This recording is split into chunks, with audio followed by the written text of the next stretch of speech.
Hello every one, Victers ചാനലിൽ +1 chemistry 9ാമത്തെ എപ്പിസോഡിൽ എന്തെല്ലാം കാര്യങ്ങളാണ് ഡിസ്കസ് ചെയ്തത്, അതുപോലെ തന്നെ നോട്ട്സും അസൈൻമെൻറ്റ്സും എന്തെല്ലാമാണ് എന്ന് നോക്കാനാണ് നമ്മൾ ഈ ഒരു വീഡിയോയിൽ വന്നിട്ടുള്ളത്. അപ്പോൾ നമ്മൾ 2ാമത്തെ ചാപ്റ്റർ സ്ട്രക്ചർ ഓഫ് ആറ്റമാണ് പഠിച്ചുകൊണ്ടിരിക്കുന്നത്. അതിൽ തന്നെ ഇന്ന് നമ്മൾ ആദ്യം ഡിസ്കസ് ചെയ്യാൻ പോകുന്ന topic isotopes. Atoms with identical atomic number but different atomic mass number are known as isotopes. ഒരേ അറ്റോമിക് നമ്പർ പക്ഷേ അറ്റോമിക് മാസ് നമ്പർ ഡിഫറെൻ്റ് ആയിട്ടുള്ള ആറ്റംസിനെയാണ് നമ്മൾ ഐസോടോപ്സ് എന്ന് പറയുന്നത്. ഫോർ എക്സാമ്പിൾ ഹൈഡ്രജൻ്റെ എല്ലാം അറ്റോമിക് നമ്പർ 1 എന്ന് തന്നെയാണ്, പക്ഷേ മാസ് നമ്പർ നമുക്ക് 1, 2, 3 എന്ന രീതിയിൽ കാണാൻ സാധിക്കും. ഹൈഡ്രജൻ അറ്റോമിക് മാസ് നമ്പർ 2 ആയിട്ടുള്ളതിന് നമ്മൾ ഡ്യൂട്ടേറിയം എന്നും 3 മാസ് നമ്പർ ആയിട്ടുള്ളതിന് ട്രിഷ്യം എന്നുമാണ് നമ്മൾ പറയാം. അപ്പോൾ ഹൈഡ്രജൻ പോലെ തന്നെ കാർബണിലും നമുക്ക് ക്ലോറിനിലും ഈ ഐസോടോപ്സ് കാണാൻ സാധിക്കും. കാർബൺ 12, 13, 14 ആണുള്ളത്. ഇതെല്ലാം അറ്റോമിക് മാസ് ഡിഫറെൻ്റ് ആയിട്ടാണ് വരുന്നത്. കാർബണിലെ അറ്റോമിക് നമ്പർ 6 തന്നെയാണ്, സെയിം തന്നെയാണ്. അതുപോലെ തന്നെയാണ് ക്ലോറിനും 35, 37 അറ്റോമിക് മാസ് വരുന്നുണ്ട്, എന്നാൽ 17 ആണ് അറ്റോമിക് നമ്പർ. ഒരേ എലമെൻ്റ് ആയിരിക്കും ഐസോടോപ്സ് ആയിട്ട് വരുന്നത്, സെയിം എലമെൻ്റ് ആയിരിക്കും റിപ്പീറ്റേഷൻ ആയിട്ട് വരുന്നത്. ഇനി നമ്മൾ നോക്കാൻ പോകുന്നത് ഐസോബാർസ് ആണ്. ഐസോബാർ എന്ന് പറഞ്ഞാൽ ഐസോടോപ്സിൻ്റെ നേരെ ഓപ്പോസിറ്റ് ആണ്. Same mass number but different atomic number. Atomic number different ആയിരിക്കും, പക്ഷേ മാസ് നമ്പർ സെയിം ആയിരിക്കും. For example argon, potassium, calcium, ഇതെല്ലാം ഡിഫറെൻറ്റ് അറ്റോമിക് നമ്പറാണ് നമുക്ക് കാണാൻ സാധിക്കുക, പക്ഷേ എല്ലാത്തിൻ്റെയും മാസ് 40, 40, 40 സെയിം മാസ് നമ്പറാണ് നമുക്ക് കാണാൻ സാധിക്കുക. അതുപോലെ തന്നെ സോഡിയം ആൻഡ് മഗ്നീഷ്യം 24 ആണ് മാസ് നമ്പർ, പക്ഷേ അറ്റോമിക് നമ്പർ 11, 12 ഡിഫറെൻ്റ് ആണ്. അതുപോലെ തന്നെയാണ് cobalt and nickel, mass number വരുന്നത് 64 ആണ്, ആൻഡ് അറ്റോമിക് നമ്പർ കൊബാൾട്ടിൻ്റെ 27ഉം നിക്കലിൻ്റെ 28ഉമാണ് വരുന്നത്. അപ്പോൾ ഇവിടെ നമുക്ക് ഡിഫറെൻറ്റ് എലമെൻറ്റ്സ് ആയിരിക്കും കാണാൻ സാധിക്കുന്നത്. ഐസോബാർസ് ആയിട്ട് വരുന്നത് ഡിഫറെൻറ്റ് എലമെൻറ്റ്സ് ആയിരിക്കും, മാസ് സെയിം ആയിരിക്കും, പക്ഷേ അറ്റോമിക് നമ്പർ ഡിഫറെൻറ്റ് ആയിരിക്കും. അപ്പോൾ നിങ്ങൾക്ക് ഐസോബാർസും ഐസോടോപ്സും മനസ്സിലായെന്ന് വിചാരിക്കുന്നു. ഇനി നമ്മൾ അടുത്ത ടോപ്പിക്കിലേക്ക് നീങ്ങുകയാണ്. ഇതൊരു റിലേറ്റിവിറ്റി ആണ് നമ്മളിവിടെ കാണിക്കാൻ പോകുന്നത്, ഒരു റിലേഷനാണ് നമുക്ക് കാണിക്കാൻ പോകുന്നത്. ഗ്രാവിറ്റേഷണൽ ഫോഴ്സും കുലൂം ഫോഴ്സും തമ്മിലുള്ള റിലേഷനാണ് നമ്മളിവിടെ നോക്കാൻ പോകുന്നത്. അപ്പോൾ gravitational force between 2 planets, 2 planets തമ്മിലുള്ള ഗ്രാവിറ്റേഷണൽ ഫോഴ്സ് എന്ന് പറയുന്നത് നമ്മൾ റെപ്രസെൻറ്റ് ചെയ്യുന്ന എക്സ്പ്രഷൻ എന്ന് പറയുന്നത് Gm1m2/r² എന്നാണ്. അതിൽ m1 and m2 മാസ്സാണ്, 2 പ്ലാനറ്റ്സിൻ്റെ മാസ്സാണ്. r എന്ന് പറയുന്നത് 2 പ്ലാനറ്റ്സ് തമ്മിലുള്ള ഡിസ്റ്റൻസ് ആണ്. g ഗ്രാവിറ്റേഷണൽ കോൺസ്റ്റൻ്റ് ആണ്. ഇനി കുളും ഫോഴ്സ് നോക്കുമ്പോൾ, അതായത് ഇലക്ട്രോൺ ആൻഡ് ന്യൂക്ലിയസ് തമ്മിലുള്ള ഫോഴ്സ് നോക്കുമ്പോൾ നമുക്ക് Q1 Q2/r² ആണ് കാണാൻ സാധിക്കുന്നത്. ഇതിനകത്ത് Q1 Q2 ചാർജസ് ആണ്, r എന്ന് പറയുന്നത് 2 ചാർജസ് തമ്മിലുള്ള ഡിസ്റ്റൻസ് ആണ്, K പ്രൊപ്പോർഷണാലിറ്റി കോൺസ്റ്റൻ്റ് ആണ്. അപ്പോൾ നമ്മളിവിടെ നോക്കുമ്പോൾ ഗ്രാവിറ്റേഷണൽ ഫോഴ്സ് ബിറ്റ്വീൻ പ്ലാനറ്റ്സിൻ്റെയും ദ കുലും ഫോഴ്സ് ബിറ്റ്വീൻ ചാർജസിൻ്റെയും എക്സ്പ്രഷൻ സെയിം ആണ്, അല്ലെങ്കിൽ സിമിലർ ആണ്. ഒരു സിമിലാരിറ്റി നമുക്ക് ഈ 2 ഫോർമുലാസും തമ്മിൽ കാണാൻ സാധിക്കും. ഇനി നമ്മൾ നോക്കാൻ പോകുന്നത് റൂദർഫോർഡ് മോഡലിൻ്റെ ഡ്രോബാക്സ് ആണ്. എല്ലാ മോഡൽസിനും അല്ലെങ്കിൽ എല്ലാ തിയറീസിനും പോസിറ്റീവ് സൈഡ് ഉണ്ടെങ്കിൽ എന്തായാലും നെഗറ്റീവ് സൈഡ് ഉണ്ടാവും. ഇപ്പോൾ റൂദർഫോർഡ് മോഡലിൻ്റെ ഡ്രോബാക്സ് ആണ് നമ്മൾ നോക്കാൻ പോകുന്നത്. ഒന്നാമത്തെ, Rutherford model cannot explain the stability of an atom. ഒരു ആറ്റമിൻ്റെ സ്റ്റെബിലിറ്റി അല്ലെങ്കിൽ നിലനിൽപ്പ് ഒരിക്കലും റൂദർഫോർഡ് മോഡലിനെ എക്സ്പ്ലെയിൻ ചെയ്യാൻ സാധിച്ചില്ല. രണ്ടാമത്തേത്, Rutherford model says nothing about the distribution of electrons around the nucleus and energies of this electron. Rutherford മോഡലിൽ ഇലക്ട്രോൺസിൻ്റെ ന്യൂക്ലിയസിന് ചുറ്റുമുള്ള ഡിസ്ട്രിബ്യൂഷനും അതുപോലെ തന്നെ ഇലക്ട്രോൺസിൻ്റെ എനർജീസിനെയും പറ്റി ഒന്നും പറഞ്ഞിട്ടില്ല, അതുകൊണ്ട് തന്നെ അത് എക്സ്പ്ലെയിൻ ചെയ്യാൻ സാധിച്ചിട്ടില്ല. ഈ 2 ഡ്രോബാക്സ് ആണ് റൂദർഫോർഡ് മോഡലിന് ഉള്ളത്. അപ്പോൾ ഇനി നമ്മൾ അടുത്ത ടോപ്പിക്കിലേക്ക് നീങ്ങാണ്. Wave nature of electromagnetic radiation. അപ്പോൾ നമുക്കറിയാം ഇലക്ട്രോ മാഗ്നറ്റിക് റേഡിയേഷനിൽ വേവ്സ് ആണുള്ളത്. അപ്പോൾ വേവ്സിൽ തന്നെ നമുക്ക് കുറേ ടേംസ് പഠിക്കാനുണ്ട്. ഈ ഒരു പോയിൻ്റ് റെസ്റ്റ് പൊസിഷനാണ്. പിന്നെ വരുന്നത് പീക്ക് അല്ലെങ്കിൽ ക്രസ്റ്റ്. പീക്കിന് നമ്മൾ ക്രസ്റ്റും കൂടി പറയും. ഈ വേവ് ലെങ്ത്തിൻ്റെ ഏറ്റവും ടോപ്പ് പോയിൻ്റ് ആണ് പീക്ക് അല്ലെങ്കിൽ ക്രസ്റ്റ് എന്ന് പറയുന്നത്. ഏറ്റവും താഴ്ന്ന പോയിൻ്റാണ് ട്രഫ്. ഈ ട്രഫ് അല്ലെങ്കിൽ പീക്ക്, അതിൽ നിന്നുള്ള നോർമലിലേക്കുള്ള ഡിസ്റ്റൻസിനെയാണ് നമ്മൾ ആംപ്ലിറ്റ്യൂഡ് എന്ന് പറയുന്നത്. 2 കോൺസിക്യൂട്ടീവ് പോയിൻറ്റ്സ് തമ്മിലുള്ള ഡിസ്റ്റൻസിനെ നമ്മൾ വേവ് ലെങ്ത് എന്നാണ് പറയുന്നത്. അപ്പോൾ ഇത്രയും ടേംസ് ആണ് നിങ്ങൾക്ക് ഒരു വേവിനെ കുറിച്ച് പഠിക്കാനുള്ളത്. ഇനി നമുക്ക് ഈ ഒരു ടോപ്പിക്കിനോട് ബേസ് ചെയ്തിട്ട് കുറച്ചും കൂടി ടേംസ് നോക്കാനുണ്ട്. അതിൽ ആദ്യത്തെ ഫ്രീക്വൻസി എന്നത് ഇതുപോലുള്ള ന്യൂ എന്ന് പറഞ്ഞ ഒരു സിമ്പിൾ വെച്ചിട്ടാണ് നമ്മൾ റെപ്രസെൻറ്റ് ചെയ്യുന്നത്. അതായത് the number of waves that pass A given point in 1 second. ഒരു സെക്കൻഡിലോ ഒരു പോയിന്റിലൂടെ എത്ര വേവുകളാണ്, നമ്മൾ നേരത്തെ കണ്ട വേവ്സ് പോലത്തെ എത്ര വേവ്സ് ആണ് ഒരു പോയിന്റിലൂടെ ഒരു സെക്കൻഡിൽ പാസ് ചെയ്യുന്നത്, അതിനാണ് നമ്മൾ ഫ്രീക്വൻസി എന്ന് പറയുക. അപ്പോൾ ഫ്രീക്വൻസി ന്യൂ എന്ന് വെച്ചിട്ടാണ് നമ്മൾ സിംബിളൈസ് ചെയ്യുന്നത്. അതിൻ്റെ SI യൂണിറ്റ് ഹേർട്സ് ആണ്. HZM എന്ന് നമ്മൾ പറയും. അതുപോലെ തന്നെ (10⁻⁻1 എന്നും നമ്മൾ റെപ്രസെൻറ്റ് ചെയ്യാറുണ്ട്. ഇപ്പോൾ ഫ്രീക്വൻസി നിങ്ങൾക്ക് മനസ്സിലായെന്ന് വിചാരിക്കുന്നു. ഇനി രണ്ടാമത്തെ വേവ് ലെങ്ത് നമ്മൾ നേരത്തെ തന്നെ പറഞ്ഞിരുന്നു. രണ്ട് കോൺസിക്യൂട്ടീവ് പോയിൻറ്റ്സ് തമ്മിലുള്ള കോൺസിക്യൂട്ടീവ് ഐഡൻറ്റിക്കൽ പോയിൻറ്റ്സ് തമ്മിലുള്ള ഡിസ്റ്റൻസിനെയാണ് നമ്മൾ വേവ് ലെങ്ത് എന്ന് പറയുന്നത്. ഫോർ എക്സാമ്പിൾ, ഒരു പീക്കിൽ നിന്ന് മറ്റൊരു പീക്കിലേക്കുള്ള ഡിസ്റ്റൻസ്, അല്ലെങ്കിൽ ഒരു ട്രഫിൽ നിന്നും മറ്റൊരു ട്രഫിലേക്കുള്ള ഡിസ്റ്റൻസ്, അല്ലെങ്കിൽ ഒരു മിഡിൽ പോയിന്റ് എന്നാണെങ്കിൽ അത് അടുത്ത വേവിൻ്റെ അതേ പോയിന്റിലേക്കുള്ള ഡിസ്റ്റൻസ്. ഇതൊക്കെയാണ് നമ്മൾ വേവ് ലെങ്ത് ആയിട്ട് കാൽക്കുലേറ്റ് ചെയ്യുന്നത്. ഇത് ലാംഡ എന്ന് പറഞ്ഞ ഈ ഒരു സിമ്പിൾ വെച്ചിട്ടാണ് നമ്മൾ റെപ്രസെൻറ്റ് ചെയ്യുക. SI യൂണിറ്റ് മീറ്റർ ആണ്, കാരണം ലെങ്ത് ആണ് നമ്മളിവിടെ മെഷർ ചെയ്യുന്നത്. അതുകൊണ്ട് തന്നെ SI യൂണിറ്റ് മീറ്റർ ആണ്. ഇനി നമ്മൾ നോക്കാൻ പോകുന്നത് ആംപ്ലിറ്റ്യൂഡാണ്.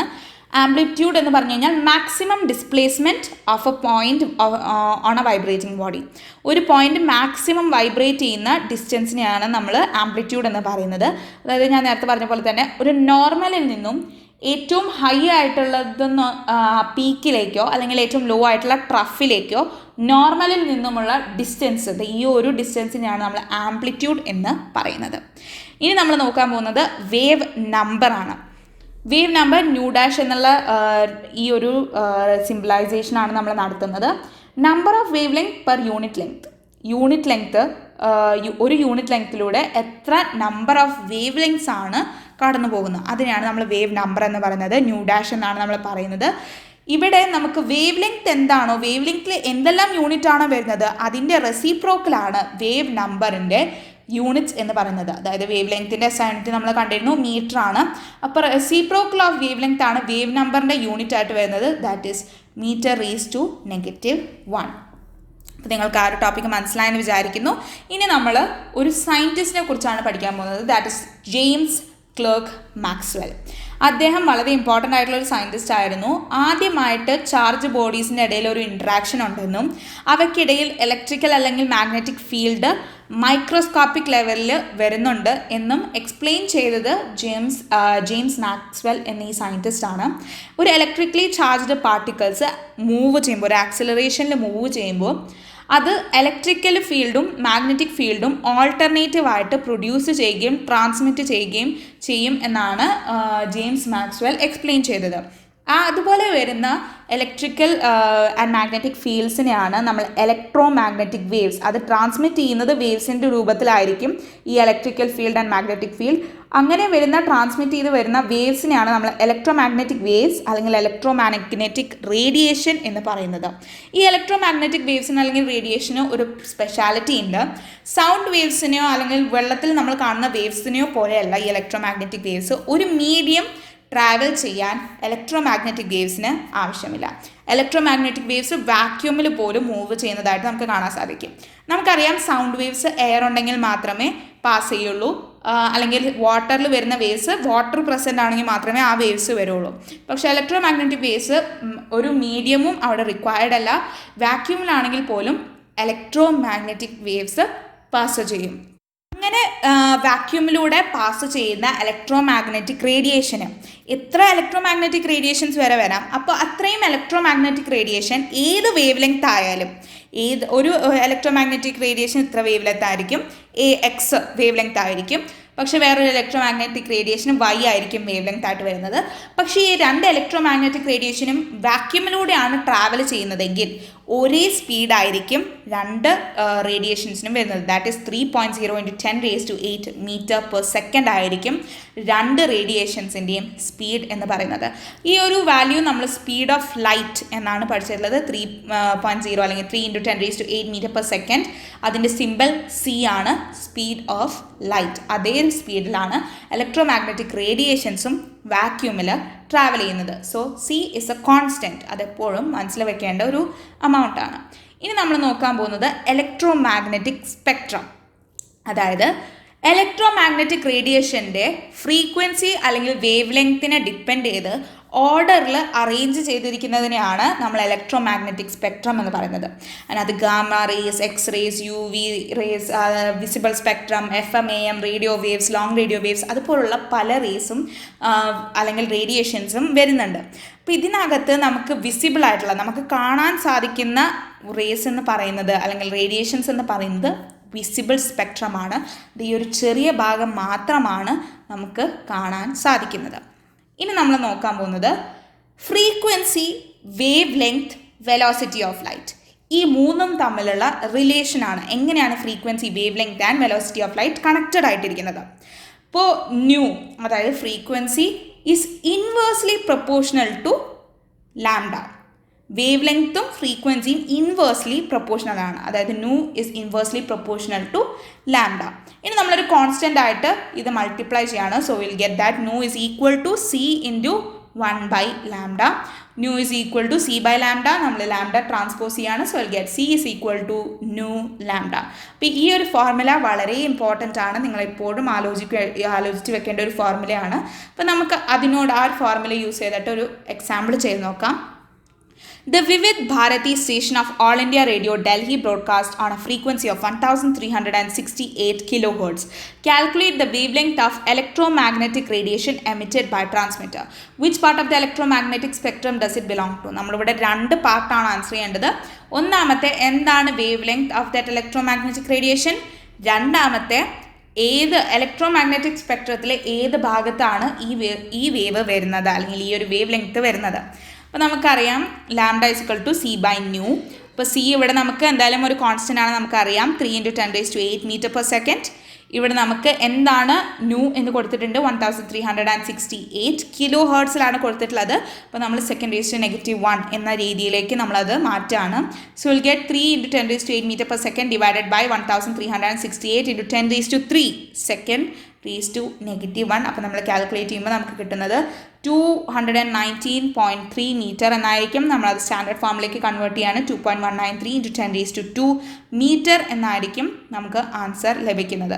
അപ്പോൾ ഈ ഒരു 2.193 × 10⁻² മീറ്റർ എന്ന് പറയുന്ന ആ ഒരു വേവ് ലെങ്ത്ത് നമ്മുടെ സ്പെക്ട്രത്തിൽ വരുന്നത് റേഡിയോ വേവ് ലെങ്ത്ത് എന്ന ക്യാരക്ടറിസ്റ്റിക്കായിട്ട് മാച്ച് ചെയ്തിട്ടാണ്.